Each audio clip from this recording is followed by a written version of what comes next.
PTI के 10 से 12 अरकान अपोजिशन की सेफ कस्टडी में हैं। चौधरी परवेज इलाही का इंकशाफ, कहा गुज़िश्ता रोज़ के बयान पर कायम हूँ, नए फैसले के लिए मुशावरत का अमल जारी है। नवाज शरीफ की तरह मौजूदा हुकूमत के इदारों के साथ मामलात एक जैसे हैं। मामला DGISI की तैनाती से खराब हुआ है।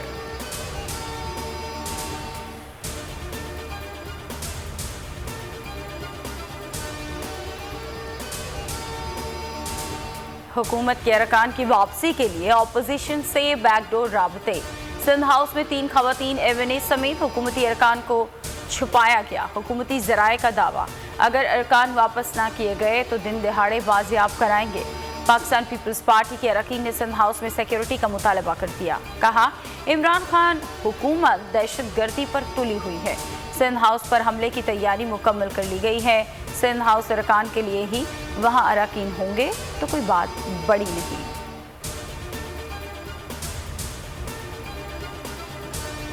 जिन्हें गायब होना था वो हो चुके, उन्हें बैरून मुल्क भेज दिया गया। PDM सरबराह मौलाना फजल रहमान ने बड़ा दावा कर दिया। कहा वफूद के नाम पर PTI ने उन्हें सरकारी खर्च पर बाहर भेजा। अदम एतमाद पर 190 अरकान की हिमायत हासिल हो चुकी।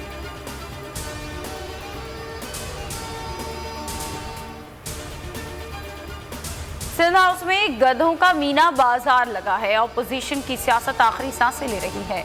अपोजिशन को ऐसे बंद करेंगे जैसे कबूतर पिंजरे में बंद होते हैं। फवाद चौधरी के बाउंसर्स, नून लीग और पीपल्स पार्टी वाले तो मामले से निकल जाएंगे, मौलाना नहीं बचेंगे, धर लिए जाएंगे। शेख रशीद की वार्निंग, कहा खाना जंगी हुई तो जिम्मेदार फजल रहमान होंगे।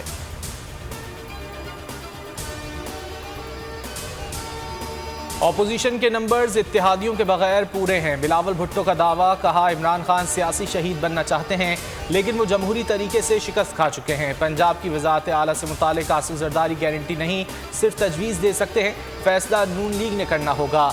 ये एक ऐसी ऑफर है जिस पर काफ लीग इनकार नहीं कर सकती।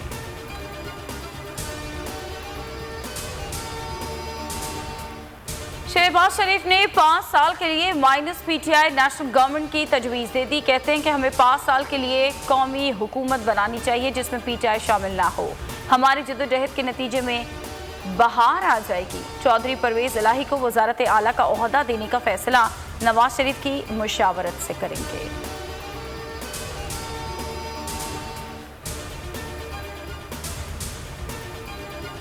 तहरीक अदम एतमाद नाकाम बनाने के लिए वज़ीर आज़म ने राब्ते तेज़ कर दिए। वज़ीर आज़म इमरान खान आज अरकान असम्बली से मुलाकातें करेंगे, अरकान को एतमाद में लेंगे। अपोजिशन की अदम एतमाद की तहरीक के खिलाफ हिकमत अमली पर तबादला ख्याल किया जाएगा।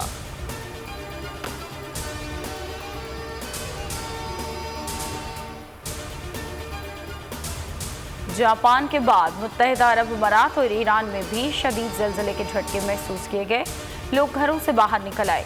ज़लज़ला पेमा मरकज़ के मुताबिक ज़लज़ले की शिद्दत 6 रिकॉर्ड की गई, जबकि गहराई 10 किलोमीटर ज़ेर ज़मीन थी। ज़लज़ला पेमा मरकज़ के मुताबिक ज़लज़ले का मरकज़ ईरान का इलाका बंदर लिंगा था।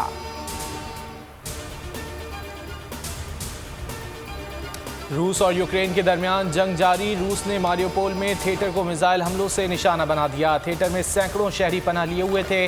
हलाकतों का खदशा।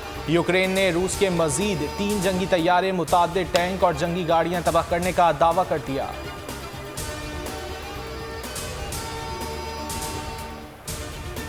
और पाकिस्तानी कप्तान बाबर आजम की मद्दाह ने उनसे शादी की ख्वाहिश जाहिर कर दी। मुलाकात की मुतमन्नी फैन ने पुरजोश अंदाज में अपने इरादे का बरमला इजहार किया। साथ ही खड़े नौजवान ने भी अपनी हंस मजाक का भरपूर मुजाहिरा किया।